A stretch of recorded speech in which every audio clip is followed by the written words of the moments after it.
Motor Week is made possible by Rock Auto and Tire Rack.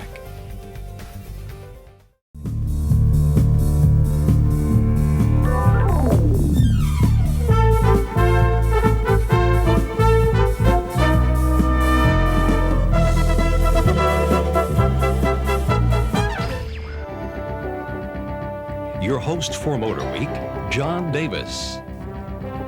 Well, hello and welcome to Motor Week. We're glad to have you with us.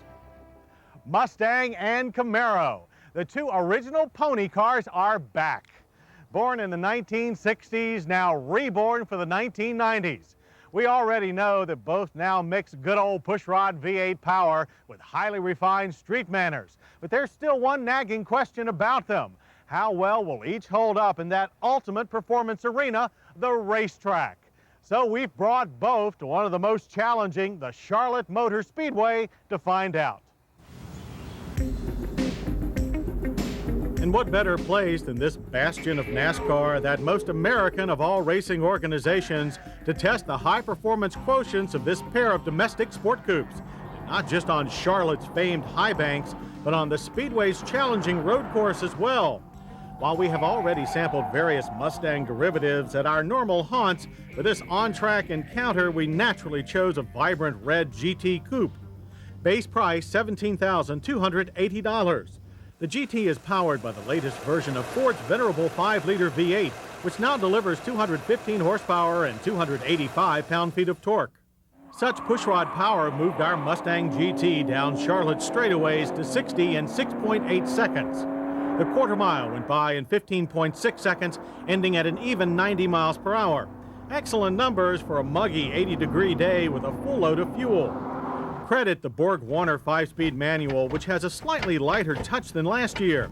It's mated to a delightfully progressive clutch and allowed our drivers to really enjoy throwing the Mustang GT into the road course corners. And we were also very impressed with the new Mustang's solidity. Even at 135 miles an hour on Charlotte's high banks, our GT always felt stable. Even between turns 3 and 4, where patches in the track can upset the best car setup, our GT's live axle handled the bumps predictably and without distress. Credit softer springs that have also helped ride quality, though they also contribute to increased body roll and more push. One can now actually enter corners faster in a Mustang GT and with more confidence than before. That's thanks to big improvements in body torsional and bending stiffness. With little tendency for the rear wheels to steer, the Mustang is easy to drive under all conditions. There's plenty of stick, too, from these optional 17-inch 45 Series Eagle ZR Gatorbacks on 3-spoke alloy rims. Our drivers never noticed high-speed stress nestled in their very comfortable sport bucket seat.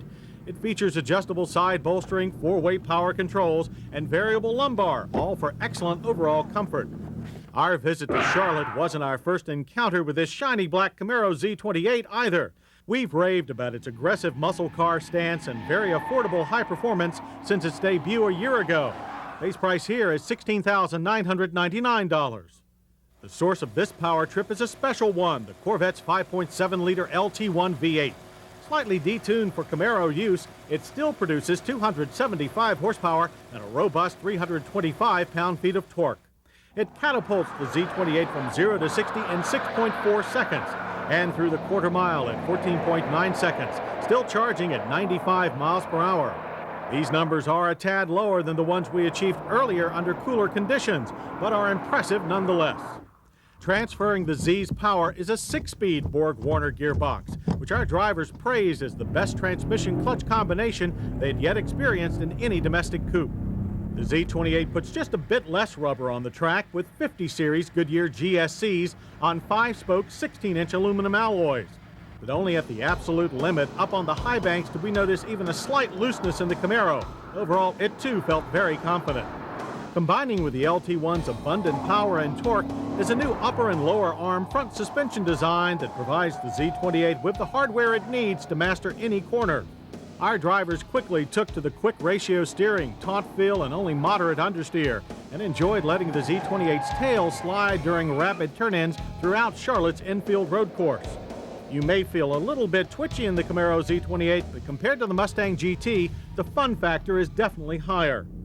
We also have praise for the Camaro's business-like interior. The The low-mounted bucket seats have good support and six-way power adjustments, but lack the Mustang's lumbar control and thicker padding.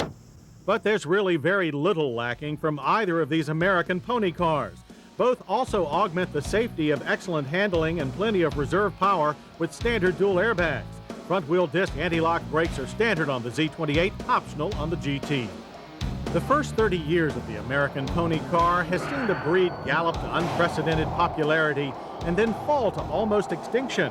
Both these pony car redesigns owe their continued existence not to some newfound sales fountain of youth, but to the millions of fans who kept the faith and convinced Ford and General Motors that each represented the best of the American automobile. We're pleased to say that it was all very much worth the effort. We'll have more Motor Week right after this.